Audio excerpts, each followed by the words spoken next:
Rádio Visão, uma outra ótica da notícia. Eu tenho o grande prazer de anunciar aqui a presença do nosso novo secretário de Saúde de Santo Ângelo, o médico Dr. Flávio Christensen, que até há pouco foi um dos diretores do Hospital de Caridade Santo Ângelo, também atuando à frente do SAMU, com um vasto currículo, um trabalho intenso prestado na medicina de Santo Ângelo e que, pelo seu reconhecimento, pelo seu talento, foi escolhido como secretário de Saúde em meio ainda à continuação dessa pandemia do coronavírus. E certamente terá a grande, nobre missão de comandar em breve, nos próximos dias, a vacinação contra o vírus. E é mais ou menos nesse assunto que nós vamos focar. Doutor Flávio, muito obrigado por ter vindo. Eu sei que o senhor abriu uma brecha na sua agenda, mas muito obrigado. Primeira entrevista depois da sua posse como secretário de Saúde. Bom dia. Bom dia Luiz Roque, bom dia comunidade santo-angelense. Prazer, então, estar aqui com o senhor para nós conversarmos sobre os assuntos da saúde, pertinente Secretaria de Saúde, cargo qual assumi aí em janeiro, dia 1º de janeiro, né? Fui convidado e aceitei essa missão porque entendo que esses desafios realmente nos elevam a um nível mais alto na questão profissional e a doação do médico, né? Exatamente. Doutor, voltando um pouquinho aí para o ouvinte, o senhor é natural da onde, hein? Então, eu nasci em Santa Rosa. O senhor é de Santa Rosa, É. Nasceu em Santa Rosa. 1969, lá em Santa Rosa. E formado? Me formei em Santa Maria, fechei o 6º ano de medicina em 1992, depois fiz especialização em cirurgia geral, em Porto Alegre, e na sequência fiz urologia no Hospital das Clínicas. O senhor é urologista? Sou urologista, de formação. Urologista que cuida da área da próstata. Mais coisa. Principalmente da próstata. É uma área muito ampla, né? Atende homem, mulher, criança. Aliás, depois eu quero ainda focar sobre isso aqui. Bom, doutor, há quanto tempo o senhor está em Santo Ângelo mesmo? Bom, cheguei em Santo Ângelo dia 28 de fevereiro de 1999. 99, já fazem mais de 20 anos. Mais de 20 anos. Bom, doutor, o senhor aceitou um desafio, a gente sabe que não é muito fácil ser secretário de saúde numa época normal, porque a saúde, ela evolui. O senhor atende um paciente hoje, amanhã tem mais 2, e assim sucessivamente, a gente sabe que é mais ou menos assim. Mas o que o senhor projeta pela frente? O senhor está pegando um cargo em meio à pandemia. Está esperando a vacinação para os próximos dias ou não? A Anvisa deve decidir domingo. Domingo, se está tudo ok. É mais ou menos isso. O senhor, como médico, gostaria que o senhor explicasse um pouco mais como é que funciona isso. Bom, na Secretaria de Saúde, né, no início da tua pergunta, assim, né, o que a gente planeja, né? Lógico, a gente pega essa missão realmente no meio, né, de uma pandemia, no momento mais crítico. A gente pegou Santo Ângelo, falando na nossa região aqui, novembro foi um mês bem delicado. Eu ainda estava diretor do hospital, a gente chegou praticamente no nosso limite, depois dezembro diminuiu um pouco, e janeiro está estabilizado os casos, né? 200 e poucos casos até hoje, mas temos muitos casos, né? Nós passamos agora, já fazem, né, mais de 15, 16 dias do Natal, nós estávamos um pouco preocupados com a questão das aglomerações de final de ano. No final de ano, Natal, mas então nessa semana deveria repercutir os casos do Natal e na próxima semana deve repercutir os casos que porventura houvesse contaminação no Ano Novo. Está estabilizado, a gente está acompanhando também a questão do hospital junto, a gente acompanha a UPA, o número de atendimento na UPA, né? E a gente acompanha o número de internações no hospital. Eu estive no hospital agora de manhã. A gente tem 12 pacientes na UTI. O senhor já passou no hospital? Sim, eu passo sempre cedo, eu vejo meus pacientes e aí vou para a Secretaria de Saúde às 7. Mas está estabilizado, né? A gente está com essa expectativa do Natal, praticamente não mudou muito nosso número de casos. E agora a expectativa para para essa próxima semana a respeito que seria os casos do Ano Novo. Tá? Com a questão da vacina, né, Luiz, a gente entende que informações tem de todo lado, todo mundo entende tudo de vacina, né? A gente vai seguir o que recomenda o Ministério da Saúde e também a Secretaria Estadual de Saúde. O ministro falou, né, que ia começar num cenário otimista a partir de 20 de janeiro e mais pessimista até 10 de fevereiro ou mais. Depois veio toda a questão de se aprova ou não aprova, qual que foi feito o pedido emergencial ou não. A gente sabe que 2 vacinas foram feitas pedido emergencial, que é a AstraZeneca Oxford e agora a Coronavac. E eles ficaram de dar resposta até domingo. Estão analisando para dar resposta se vão liberar. O ministro tinha uma reunião, que a gente sabe, ontem com os secretários, mas suspendeu porque foi para Manaus, que está meio complicada a situação lá. E a partir daí, ele disse que aprovando, em 4 dias começa a vacina. Se eles aprovarem no domingo, talvez semana que vem a gente começa. Mas tudo depende da aprovação, né, do Ministério. E essa eficácia da Coronavac de 50,38, me parece, ela está ali no limite, né? E se tivesse uma eficácia um pouco menor, abaixo de 50, ela não seria aprovada? O que se recomenda ao OMS é acima de 50%. Mas eu entendo que ninguém deve ser descartado, entende? Se eu consigo uma cobertura de 50%, em termos de epidemiologia, nos ajuda. Né? Eu acho que claro que ajuda. Então, eles nos estudos deles, né, pelo que eu vi, todo mundo viu junto aí, 50% não se contaminou. E dos contaminados, 77% foram leves. E não tivemos, segundo eles, 100% não tivemos pacientes com casos graves e intubação.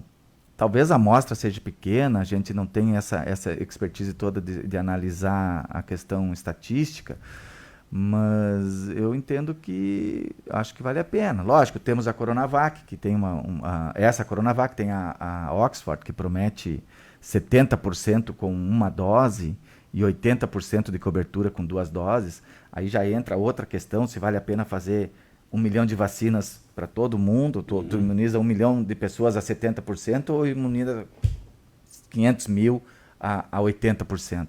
Então vai ter todas essas discussões e a gente vai ter que acompanhar e seguir o que vier a recomendação para nós. Né? Trazendo a vacina para dentro do Santo Ângelo, o senhor já tem mais ou menos um planejamento? Sim, nós temos... Dia 20, doutor Flávio, é quarta-feira da semana que vem. Vamos admitir que comece quarta ou quinta e tal, né? Mas para Santo Ângelo, qual é o seu planejamento? Bom, nós já conversamos com o pessoal da vacina, já estamos combinados com a enfermeira Juliana, com nossa equipe toda ali. A equipe já existe, já temos a experiência de várias vacinações, teve H1, teve febre amarela, então o pessoal já sabe, né, como fazer. A questão é o número de vacina que vem, porque nós vamos fazer em fases, né? Então a primeira fase funcionar pessoal da saúde, idosos acima de 70 anos, pessoal... Primeiro saúde... Mas... Seriam médicos, enfermeiros? Todo o pessoal da saúde, todo mundo que tem contato com o público na saúde. Né? Inclusive funcionários. Inclusive funcionários. A ideia é dentro do hospital. De dentro do hospital, de dentro da secretaria. UPA. Tá? Mas os idosos acima de 70 anos, os acamados, né? E os institucionalizados nas instituições de cuidados. Aí fala de asilos? De asilos, certo. E também o pessoal a recomendação é os quilombolas e índios, né? Indígenas. Essa é a primeira fase.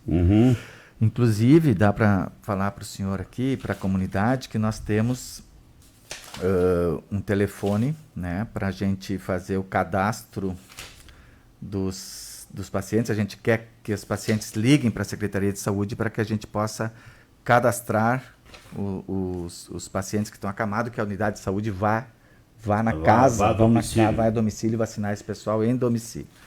Tá? Eu vou achar o telefone aqui. Atenção, então, familiares, já vamos colaborar aqui com a Secretaria de Saúde. Se tem algum familiar que está acamado, os acamados serão, juntamente com os da saúde e de 70 anos acima, os primeiros a ser vacinados em Santo Anjo. O senhor tem o telefone? Tem o telefone. Pois então, o telefone lá da Central da Coordenação das Vacinas é o 3313 9390. 9390. Liga lá, fala com o pessoal da coordenação, a enfermeira, elas vão anotar todas as pessoas que precisam que a unidade vá em casa atender, certo? Tá, e, doutor, o senhor falou aqui em acamados, né? Não, nesse caso aqui não importa a idade, pode ser menos de 70 ou não? Pode ser menos de 70, mas menos. vai depender também do número de vacinas que vem. Certo. Tá? Certo? Uhum. E também, se não conseguir no telefone, essas pessoas que vivem perto das suas unidades de saúde, podem ir na unidade de saúde e cadastrar também, fazer o registro, que nós queremos pegar todas essas pessoas que não podem se deslocar, principalmente, né, esses que são acamados mesmo, que nós vamos em casa fazer a vacina. E esse pessoal, por exemplo, de saúde, pessoas acima de 70 anos, vai ter postos de vacinação? Ou a equipe, por exemplo, no hospital, vai até lá ao hospital? Isso, o que nós estamos pensando assim, ó? Quando tivemos a experiência da H1N1, veio 2.500 vacinas na primeira fase para nós, né? A gente não tem muita ideia do que vai vir, se vem 2.000, 4.000 vacinas, né? O que vai ser encaminhado de Porto Alegre, porque vai ser dividido, né? Você sabe que vai ser distribuído proporcionalmente. Então, a ideia inicial dos hospitais é que nós tenhamos postos nos hospitais, tá? Nos hospitais. Para o pessoal da saúde, tanto na UPA quanto no Hospital Santo Ângelo, nós estamos falando com o Hospital da Unimed também, se precisar vai fazer lá, para o pessoal da saúde ser vacinado, e os outros nós vamos fazer um ponto de vacinação, as pessoas que podem caminhar lá, né? Acho que nós vamos concentrar tudo numa área ampla, numa área grande, para as pessoas poderem ir lá, e de preferência sim, esse início cadastrado para não dar aglomeração, né? Uhum. Questão de seringas e agulhas, como é que a Secretaria está preparada para isso ou não? Não, nós não temos Bom, tudo depende do que vem, tá entendendo isso? Se vem 3.000 vacinas, 3.000 seringas, nós temos. Por exemplo, para alcançar esses grupos, pessoal da saúde, acima de 70 anos, acamados, asilos, indígenas, quantos o senhor precisaria nós estamos estimando mais ou menos 4.000 injeções. 4.000 vacinas isso. Para essa primeira etapa, né? Ótimo, 4.000 vacinas. E tem a seringa, tem as agulhas? O total não. Não tem. Vai ter que vir junto com o Estado. O Estado diz que tem 4.200.000 vacinas. Sim, né? o Estado tem. Eles mandando junto, eles devem mandar junto a vacina. Mandar a seringa, perdão. Tá certo. E a segunda etapa depois depende do número de vacina que vier, na medida que vier vindo, né? Exatamente. O senhor depois alcançar acima de 60. Exatamente. São 4 fases, né? Depois o pessoal acima de 60, com outras comorbidades, e aí vai indo, né? Nós temos em torno de vamos arredondar, quase 80 mil pessoas em Santo Ângelo, 1.000 habitantes. Quantos mil o senhor acha que teria que ser imunizado? Eu não digo imediatamente, porque não tem vacina para todo mundo, né? Mas gradativamente, umas 50 mil, 60 mil pessoas. A gente sempre fala, até né? que faixa etária o senhor pretende vacinar? A gente pretende vacinar todo mundo, todo certo? Mundo. A ideia é todo mundo, mas todo assim, mundo. A gente acredita... Inclusive crianças. De acordo com a recomendação que a gente segue do Ministério, tá? Agora, para conseguir uma imunidade de rebanho, a gente sempre pensa assim, em torno de 60%, 70% da população, né? Então seria em torno de 40 mil pessoas, mais ou menos isso. Tá certo. O que mais o senhor precisaria acrescentar aí? Não, a gente tem alguns detalhes que a gente vai explicar depois mais adiante, mas posso falar aqui, assim, a gente tem que ver também as pessoas que já foram contaminadas, as pessoas têm muito medo de querer se vacinar, se vai vacinar de novo ou não, né? O que a gente recomenda, o que a gente tem lido é que dá para esperar, depois de 2 meses do corona, a pessoa já pode, da infecção, a pessoa já pode fazer vacina. Até 2 meses não se recomenda fazer a vacina. Pois é, eu ia perguntar exatamente o seguinte: uma pessoa que está infectada, ela está em casa, está sob monitoramento, digamos, sob suspeita de estar contaminada. Ou positivo já também. Ou positivo, perfeito. Mas não precisou ir para o hospital, então ela está em casa. Ela está lá com o corona, está em quarentena e tal. Essa pessoa pode ser vacinada ou não? Não se recomenda, né? Não é a recomendação que vem para nós. A gente não quer vacinar. Depois de 2 meses já está melhor, já recuperou. A gente vai dosar os seus IgG, aquelas imunoglobulinas todas que vocês escutam. Aí deve ser vacinado depois sim, porque pode ter reinfecção e pode ter outros sorotipos. Já está muito agora falando em variantes, né? Variáveis, né? Acho que sim. Então, mesmo que a pessoa esteja curada do vírus, o senhor acha que é recomendável assim mesmo fazer a vacina? Eu acho que sim. Eu, como médico, entendo isso. Eu entendo isso. Uhum. E essa questão da variante, o senhor acha que pode voltar a complicar o quadro ou não? Olha, A mutação que se chama? eu acho que pode ter reinfecção, né? Acho que vai acontecer, porque isso já acontece com os outros vírus, as outras infecções que nós tivemos. A própria H1N1 já teve suas mutações. Mas o importante é que a vacina funcione também contra essas mutações. E é o que o pessoal do próprio Coronavac e da Astra diz que, mesmo com mutações, a vacina consegue criar imunidade contra esse vírus. Né? Uhum. Doutor, os nossos profissionais da saúde em Santo Ângelo, médicos, enfermeiros, estão aí debaixo do mau tempo desde março, né? Desde março, primeiro caso. O senhor, inclusive. É. Como é que esse pessoal, emocionalmente, como é que estão os seus colegas e o pessoal que atua na linha de frente aí, fazendo turno 24 horas por dia, hein? Olha, inclusive aproveitar aqui para elogiar esse pessoal, porque realmente é uma situação sempre de estresse, né? A gente está sempre atendendo estressado, sempre com medo, né? Um pouco de medo de se contaminar, lógico, mas nunca foge a batalha, né? A turma atende, mas a gente nota que começa a cansar, né? Já faz um ano, o pessoal já fica mais irritado, já começa a cobrar assim, das pessoas que tenham mais cuidados, né? Então a gente nota que existe isso.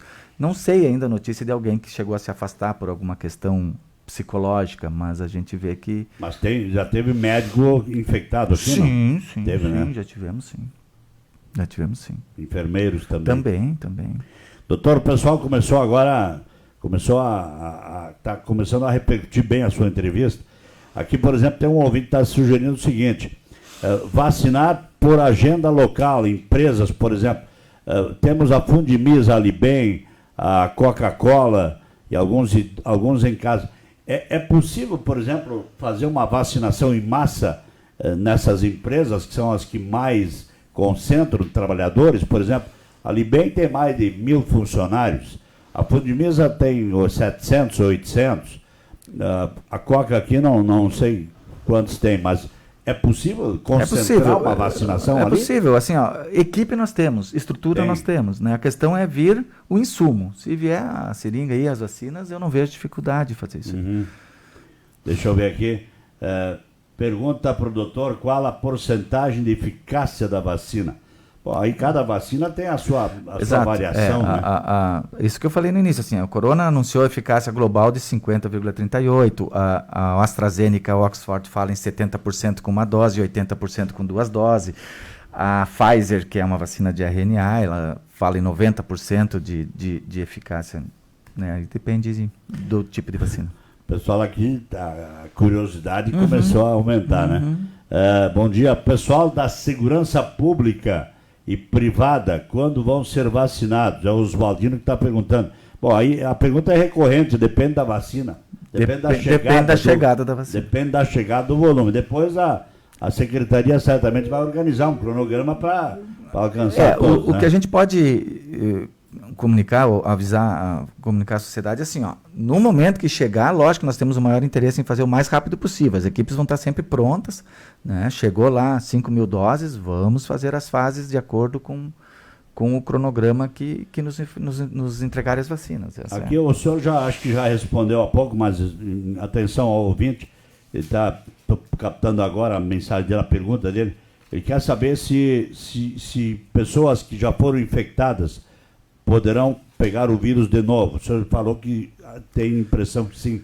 Tem impressão que sim. Tem casos de reinfecção, casos de mudança de cepa de vírus, né? Ela tem mutações e pode causar novas infecções. Isso é o que está...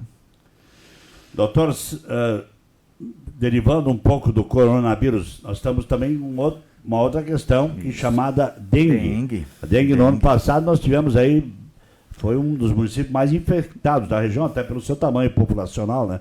Mas a dengue também preocupa nesse momento? Com certeza. Eu até como médico, sempre trabalhei em posto, sempre fiquei muito preocupado com essa questão de dengue e é um pouco pessoalmente, assim, é um desafio, porque é difícil admitir a gente ter esse tipo de doença, né? De vírus, de dengue. A gente fala em curar o câncer, todo mundo preocupado em curar o câncer, e nós morremos de vírus, morremos de doenças de mosquito. Então, certamente isso vai ter uma visão, uma abordagem muito séria. Eu estou bem...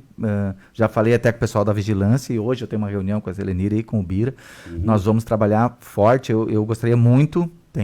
quero muito diminuir os números de dengue em Santo Ângelo. Eu acho muito sério isso, uma coisa assim que não me entra na cabeça, porque como é que a pessoa não consegue cuidar? Mas você veja bem, Luiz Roque, isso tudo é uma questão de ajuda da população. A população cobra dos agentes públicos, mas cuidar do seu lixo, da sua água, dos seus vasos. O controle da dengue está ao nosso alcance, né? É mesmo semelhante ao do corona, né? Vamos se respeitar, vamos usar máscara, vamos lavar a mão, vamos cuidar da água parada em casa. É simples, assim.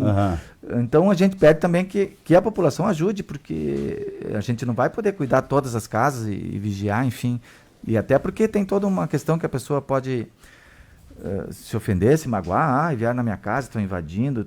Então a gente pede para a comunidade que também nos ajude nisso aí, né? Não é só a Secretaria de Saúde que é responsável pela questão da dengue, do mosquito. Não é uma coisa que depende só da gente, né? Depende do cidadão, do munícipe, né? Doutor, só para nós fechar, por que ainda não tem uma vacina contra a dengue, hein?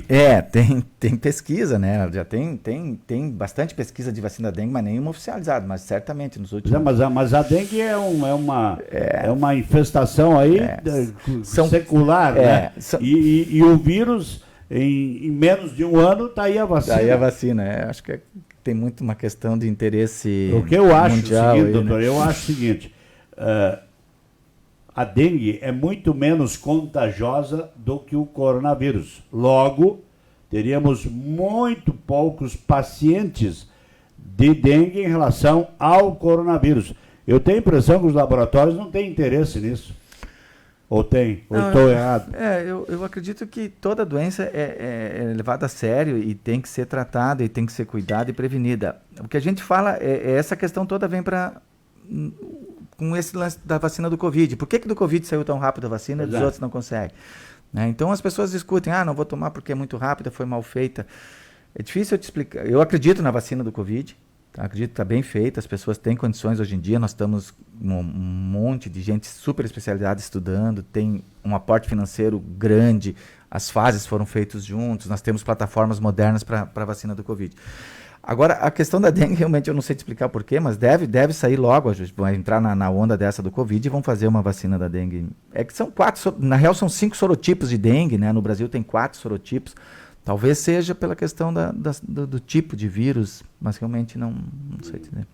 Tá bom, doutor Flávio, muito obrigado, parabéns aí pelo trabalho e a gente está junto aí nessa batalha aí. Sem problema. Obrigado pela chance de falar e mais uma vez, então avisar a comunidade que pode começar a agendar as suas vacinas nesse telefone e também, né, cuidar então a questão da dengue e dos cuidados pessoais de aglomeração e de usar máscara e distanciamento social enquanto a gente não conseguir vacinar as pessoas e dizer também aqui que é esperado, né, pessoal, que mesmo depois da vacina a gente ainda só vai ter resultados 2 meses, 3 meses depois para a gente de diminuição de casos, né? Então tá montado o plano de vacinação, a largada da vacinação em Santo Ângelo. Primeiro lote, digamos assim, primeira equipe a ser vacinada são médicos, agentes de saúde, funcionários de hospitais, enfermeiros, enfermeiras, pessoal da UPA e tal. Pessoas acima de 70 anos. Depois, junto com os 70, os acamados, aqueles que estão em casa, estão adoentados, não pode ir. Pessoal dos asilos, onde normalmente as pessoas já têm essa idade mais avançada aí, 60, 70, 80 anos. E também os indígenas. Nós temos um grupo razoável de indígenas aqui em Santo Ângelo. Temos um grupo, eu não sei lhe dizer o nome, mas eles, o número deles, né, mas eles estão lá na Ressaca da Buriti, se não me engano, tem uma aldeia lá, né? Inclusive eles têm um atendimento. E atenção, familiares, se tiver alguém acamado, faça o cadastramento na Secretaria de Saúde. Ligue para o telefone 3313 9090. Não, desculpe, 9390. Ah, 93. Então eu apontei errado aqui. 93,90. 93,90 é o telefone de cadastramento. Vai cair lá na saúde? Vai cair na saúde. Vai cair na saúde.